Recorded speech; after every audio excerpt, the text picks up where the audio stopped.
मैं हूं आदित्य और स्वागत करता हूं आपका आपके अपने YouTube चैनल तिमिर वर्ल्ड पर।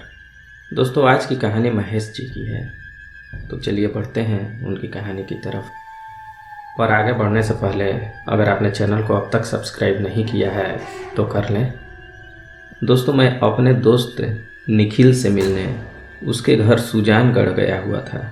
हम दोनों की मुलाकात काफ़ी दिनों के बाद हुई थी और काफ़ी दिनों बाद मिलने के कारण बातों ही बातों में वक्त का पता ही नहीं चला।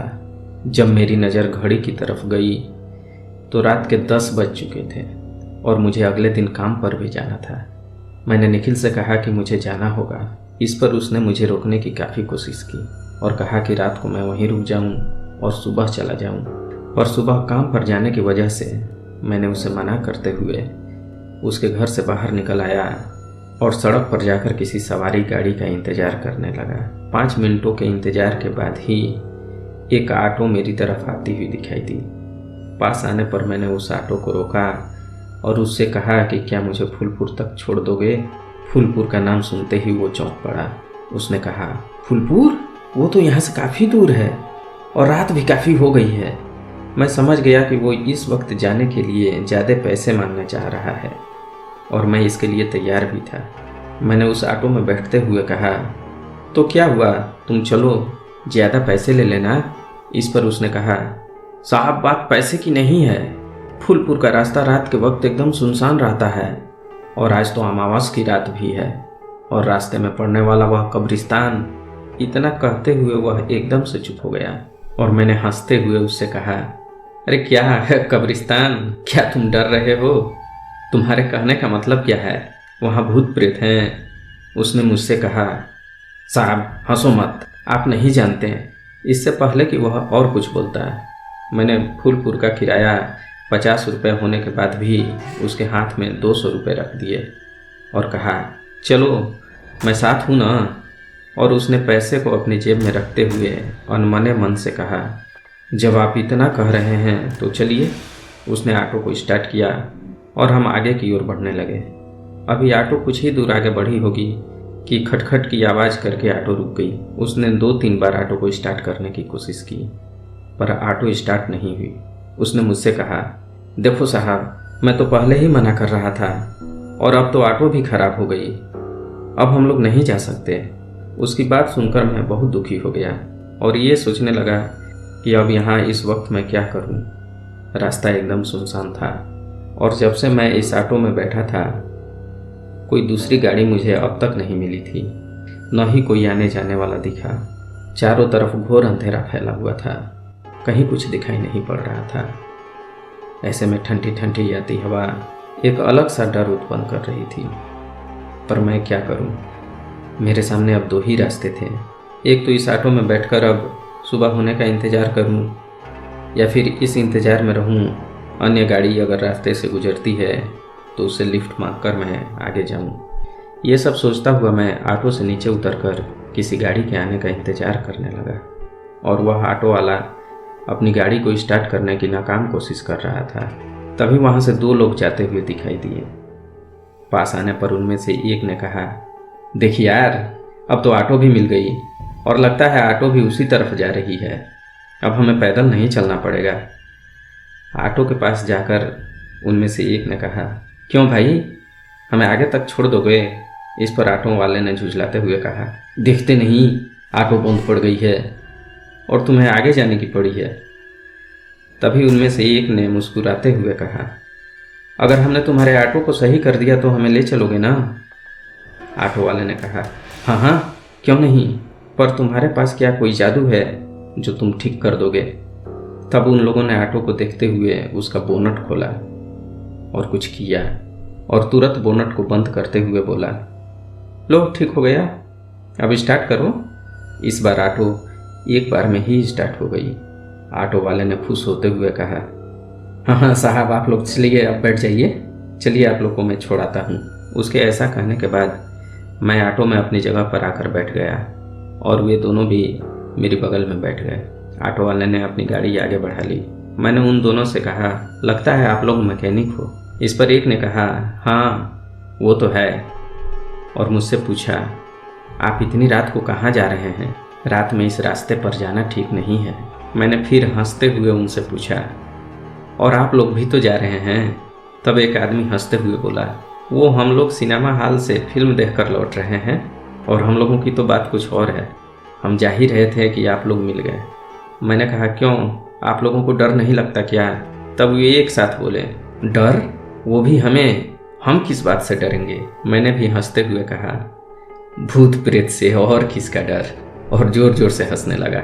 इस पर ऑटो वाला जो हम लोगों की बातें चुपचाप सुन रहा था, उसने कहा, अरे साहब, आपसे कहा था ना मैंने, ऐसा मत बोलो, और आप हैं कि मेरी बात को समझ नहीं रहे हैं।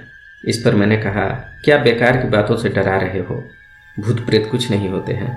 और उन दोनों की तरफ देखते हुए मैंने कहा, अरे भाई साहब, अब आप लोग ही बताइए, क्या भूत प्रेत होते हैं? इस पर वो दोनों कुछ नहीं बोले और एक दूसरे की तरफ देखने लगे। ऑटो वाले ने फिर से कहा, अरे भाई, आप अब भी नहीं मान रहे हो, मेरी बात को समझ नहीं रहे हो आप। मैंने कई बार आपसे कहा इस तरह की बातें मत करो। इस रास्ते पर मैंने कई बार भूतों को देखा है। उसकी बात पर मुझे हंसी आने लगी। मैंने कहा, ठीक है, चलो देखा है तो बताओ क्या क्या देखा है।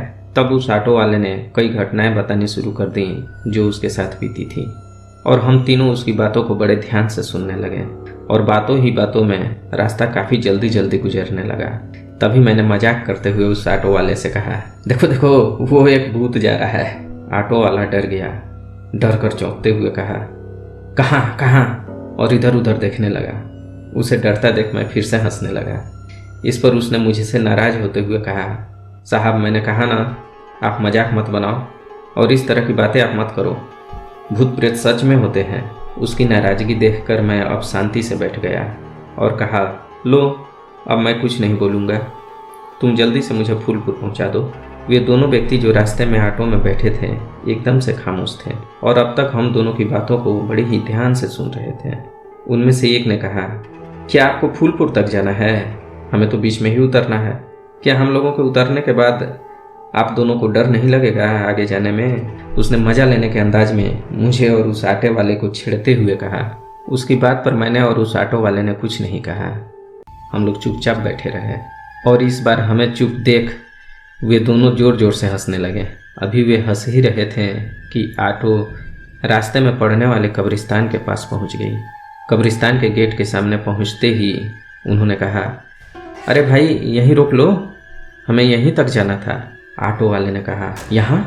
इस कब्रिस्तान के सामने? पर आप यहाँ कहाँ जाएंगे? यहाँ तो दूर दूर तक कोई घर नहीं है। काफ़ी चौंकते हुए ऑटो वाले ने कहा और ऑटो को वहीं पे खड़ी कर दी। वे दोनों ऑटो से नीचे उतर आए और मेरी तरफ साइड में आकर खड़े हो गए और वे दोनों हम दोनों को गुस्से से घूरने लगे। घूरते हुए कहा, भाई साहब, आप क्या कह रहे थे रास्ते में? भूत प्रेत नहीं होते हैं? शायद आपने हमारे पैरों की तरफ नहीं देखा। उसके ऐसा कहते ही हम दोनों नीचे उनके पैरों की तरफ देखने लगे।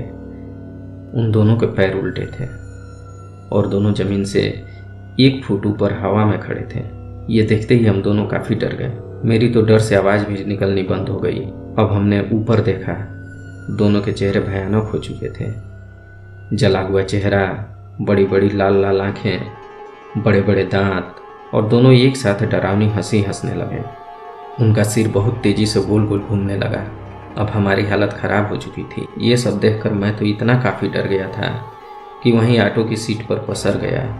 और वह ऑटो ड्राइवर जो इस रास्ते पर कभी कभार आया करता था और कई बार उसका सामना भूतों से हुआ था, उसने अपने दोनों हाथ जोड़ लिए और उनकी तरफ देखने लगा, मानो कह रहा हो, हमें माफ़ कर दो, हम फिर ऐसा नहीं करेंगे।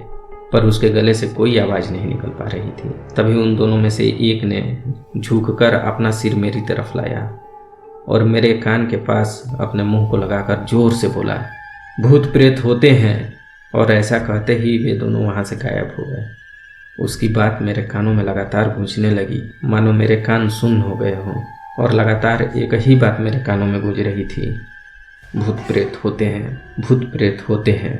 मुझे ये विश्वास ही नहीं हो रहा था कि इतनी देर से मैं 2 भूतों के साथ बैठा हुआ था। अब मेरी हालत एकदम बदहवास हो गई थी। उस ऑटो वाले ने अपनी गाड़ी को आगे बढ़ा ली और मुझे फूलपुर लाकर छोड़ दिया। वह तो अपनी ऑटो को लेकर वहाँ से चला गया, पर मैं बदहवासी की हालत में जैसे तैसे अपने घर पहुंचा। घर पहुंचने पर मैंने घर वालों को सारी बात बताई। तब मेरे पिताजी ने बताया कि कुछ दिनों पहले 2 ऑटो मैकेनिक अपनी दुकान बंद करने के बाद घर जा रहे थे और उस कब्रिस्तान के पास उनकी बाइक एक पेड़ से टकरा गई और दोनों की मौत मौके पर ही हो गई। तब से वे दोनों कई लोगों को दिखाई पड़ चुके हैं। तो दोस्तों, ये थी महेश जी की कहानी। अगर पसंद आई हो तो ऐसी ही और बहुत सारी कहानियों के लिए चैनल को अभी सब्सक्राइब कर लें। और अगर आप भी अपनी कहानी सभी को सुनाना चाहते हैं तो हमसे साझा करें, लिंक डिस्क्रिप्शन में है। तो फिर हम जल्द ही मिलते हैं तिमिर वर्ल्ड के अगले अंक में एक नई कहानी के साथ। तब तक के लिए goodbye and take care.